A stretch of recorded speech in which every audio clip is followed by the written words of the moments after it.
working towards a goal requires effort and repetition. And aside from some exceptions, there often aren't any shortcuts to attaining a significant goal, like mastering driving or finishing an academic education. We may be highly motivated, but we'll get nowhere if we don't act. Many people struggle with engaging in repetitive action over a period necessary to achieve their goals. There's an intent, a wish, but no meaningful movement forward. These people lack what's probably the missing key to the door leading to accomplishment: self-discipline. Discipline is a controlled effort that requires self-restraint and obedience to specific rules, like a schedule.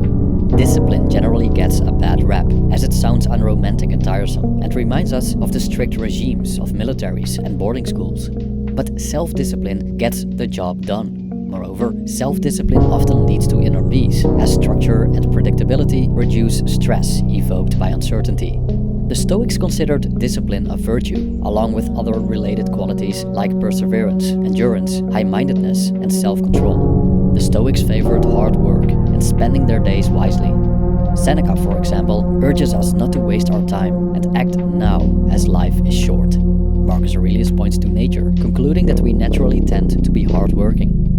This video explores Stoic philosophy that may help develop self-discipline. If you love reading, the book Stoicism for Inner Peace might interest you. It's a bundle of collected works, edited, revised, and expanded. Stoicism for Inner Peace is available on Amazon as a paperback and ebook.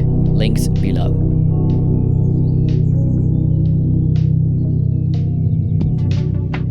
The Cambridge Dictionary describes self-discipline as the ability to make yourself do things you know you should do, even when you don't want to. Making oneself do certain things requires self-control to resist engaging in activities that don't contribute to our goals.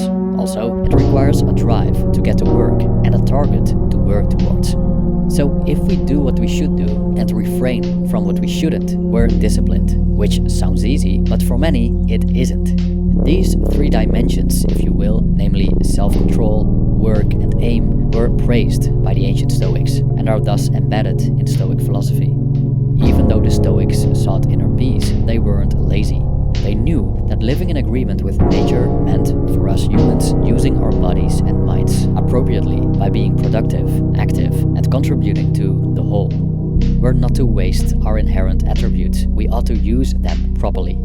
Epictetus argued that the engagement in adversities made Hercules Hercules. What would have become of him if he had not used his powerful physique and noble soul? The world offered him challenges that called a strong man like Hercules to take up, as he was built for them and not for snoring away his life.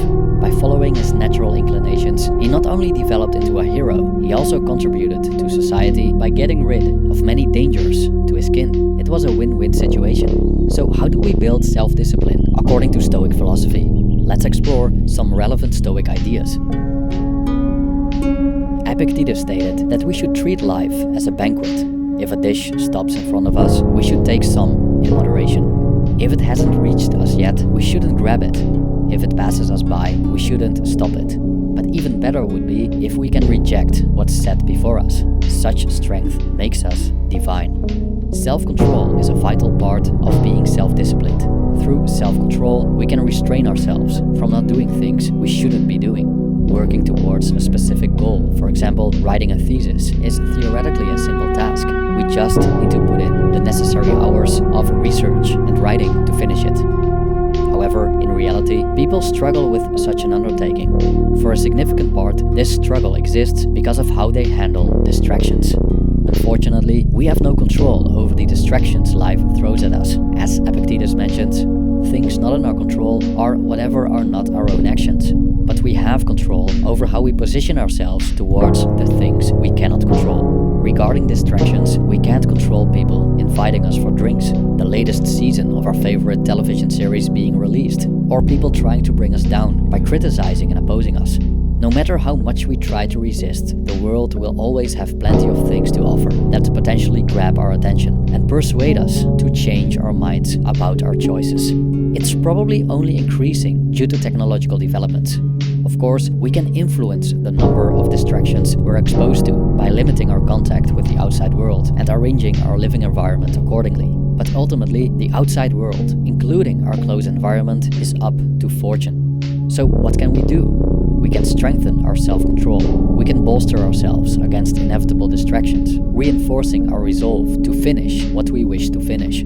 If we have the strength to reject what's set before us, temptations will not sway us from our cause. Self-control takes practice. We must master it through exposure and repetition, so we invigorate our ability to restrain. The more we conquer distractions and temptations, the less powerful they become. If these temptations have no or limited power over us, we experience what the Stoics call freedom. Within the context of discipline, it's the freedom to do what we intend to do. Freedom in the sense that outside circumstances do not control our actions. How can we get things done if we're not able or willing to work for it? From the Stoic perspective, work is not only important, it's also what we're designed to do. Everything in the universe has its place, and as humans, we're granted unique capabilities to serve the whole. Therefore, the Stoics consider industriousness a virtuous characteristic. It's in our nature to work, they believe.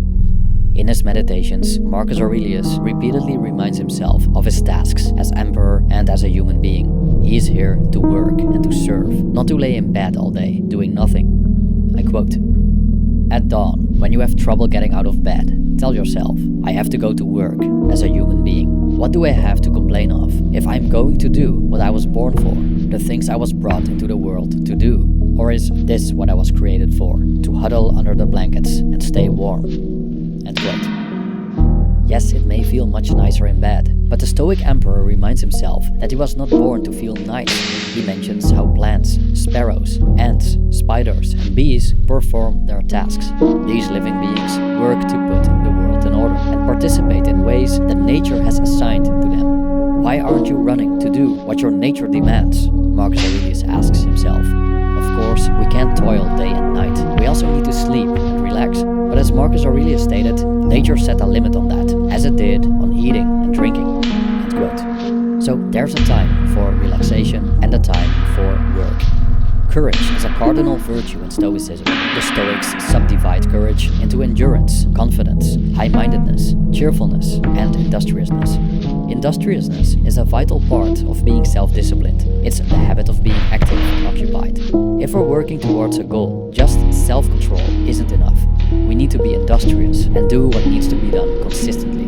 But how can we be industrious? How can we prevent ourselves from being lazy and procrastinating? Marcus Aurelius makes an interesting statement about the cause of laziness and one of the ingredients of being industrious. I quote, "In earnest, you have no true love for yourself. If you had, you would love your nature and honor her wishes. Now, when a man loves his trade, how he will sweat and grudge to perform to perfection. But you honor your nature less than a turner does the art of turning, a dancing master the art of dancing." End quote. According to this passage, laziness means a lack of love for oneself or one's natural tendency. A lazy person doesn't love that he is naturally inclined to be industrious. If he did, he would embrace his nature and get to work. So, extrapolating from this idea, we might want to arouse our love of being industrious. Instead of seeing it as a form of punishment or condemnation, we might want to see it as something enjoyable. After all, it has been a natural, inherent part of human life since the dawn of time, although in different forms and intensities. We also might want to seek something that fits our individual natures. Hercules, for example, was fit to protect the weak because of his strong, athletic body. Other people might be better fit for writing, art, or scientific occupations. Nature has given each of us unique characteristics. From a Stoic point of view, our task is to honor and use them productively and to serve the whole. As Seneca stated, life is short and we're wasting most of it. How many people wander through life without aim, without any overarching goal they point their energy towards? To truly get going, we need a finish line to run towards. We need that star in the sky, whatever it may be, to climb towards. The easiest way to live an undisciplined life is not having a specific goal. If we don't have goals or sub-goals, we're quick to put our energy into things that don't serve anything long-term, or we do not act at all.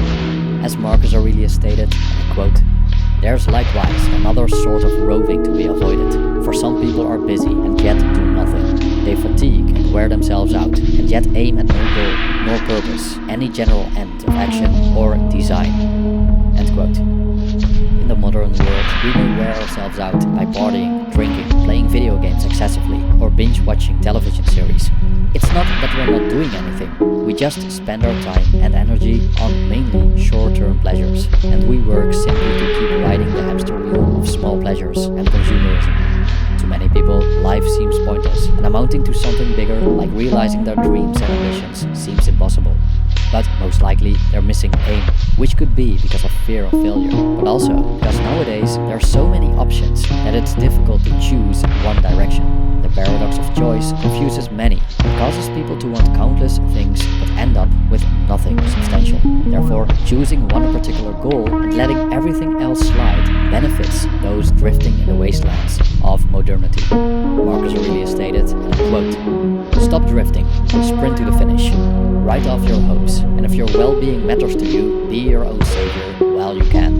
End quote. Will we, out of aimlessness, let others make choices for us, even though we can make our own? Will we travel aimlessly, or rather be traveled through life like leaves in the wind? Or will we exploit our only true power, which is our ability to choose and act? Being self-disciplined becomes much easier if we have a strong and clear aim. We generate purpose for ourselves by embracing a solid reason for getting out of bed every morning. And the more we work towards that goal, the more steadfast we generally become. As we keep an eye on the finish line, seeing it getting closer every day, we build self-confidence as we realize that we can get things done. Observing progress motivates us to continue. It prevents us from drifting blindly from one hunch to another. We'll get things done, even if we don't want to, because that star in the sky shines brightly upon us. It rises far above everything that doesn't matter, leaving it in the shade where it belongs.